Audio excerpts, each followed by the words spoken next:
Hello, Betty Croswick here.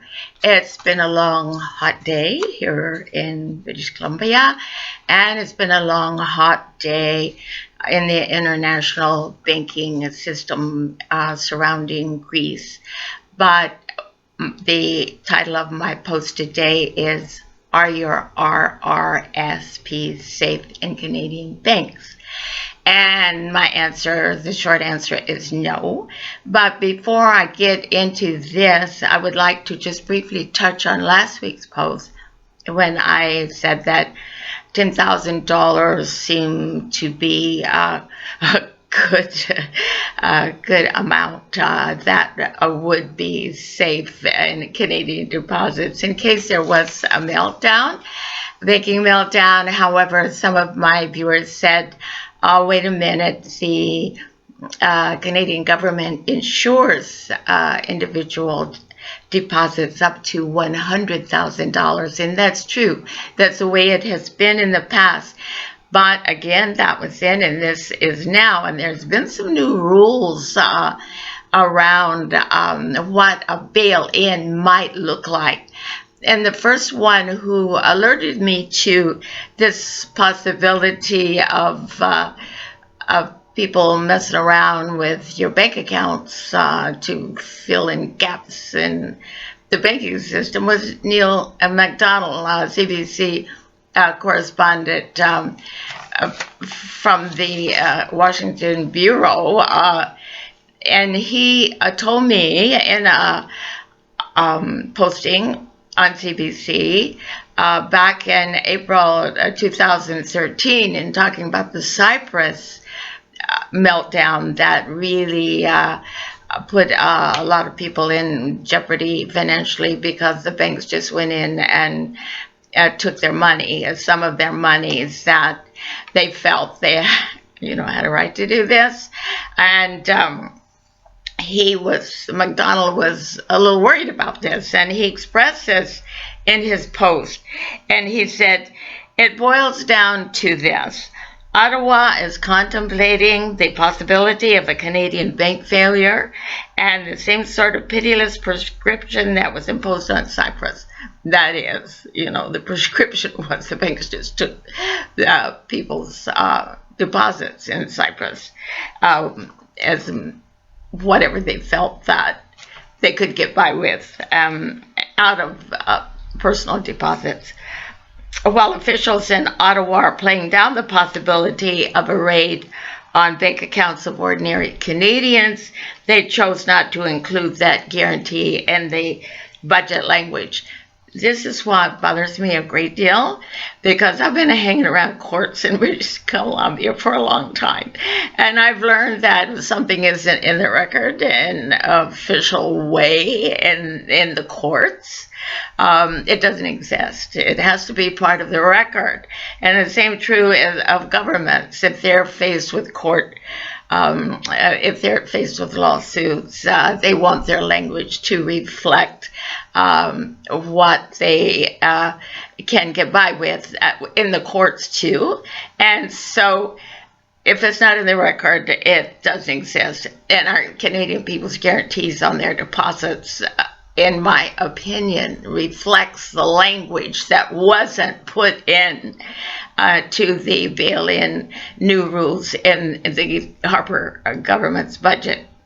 So, and then MacDonald goes on to say that as the Cyprus meltdown proceeded, it became clear that Europe's finance ministers and central banks, encouraged by the International Monetary Fund, those people are just so bad. The International Monetary Fund, they are just bad. Now, they were not only willing to freeze and seize uninsured deposits over 100,000 euros, they were also initially willing to cancel deposit insurance and go after small deposits too. Now let's get that in our heads, because Canada's banking system is now part of the international agreement on rules on bail-ins. And so this is part of the language, is part of the conversation. They crossed a red line here, in my opinion, when they decided to consider just canceling deposit insurance and going after whatever they wanted to take. And they can do it now. They can. And it will be internationally approved. So that's gross. It's really, really terrible, terrible about things and the way banking is carried on so that people can have trust and faith in the banks. And but the RRSP thing really blew me away when McDonald went on to say that report on